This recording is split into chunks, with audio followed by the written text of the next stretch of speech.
good afternoon mga bossing. Kumusta po kayo dyan? Samahan niyo po ako dito sa ating ongoing project, Olivares Homes Calamba. Evergreen unit mga bossing. Full house renovation yung ating project dito. So bali naikabit na rin mga bossing yung ating spandrel na wood design.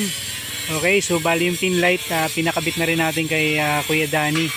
So yung wall cladding almost complete na. So yung sa kabila, umorder pa tayo, gawa ng 2 weeks bago dumating yung wall cladding. Okay, so continuation si boss JR ng grills natin, yung sliding grills natin doon sa may lanay. Same time yung tiling works naman, continuation na rin dito sa garahe. So bukas hopefully may ikabit na natin yung roofing para dito sa garahe. So check natin mga bossing. So mamayang gabi pwede na pailawin to, yung mga pin light natin. Nagdala na rin tayo ng mga materials kanina, pati tiles. Okay, so almost complete na. So ilaw na lang yung kulang. So mamayang gabi pwede natin buhayin yung pin light.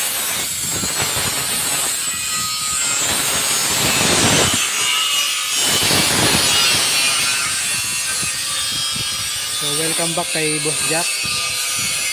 So meron tayong mga bagong kasamahan dito mga bossing from Bicol din.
So yung dito naman mga bossing, pinabaklas ni client yung tiles. So papalitan natin ng wood planks. Okay,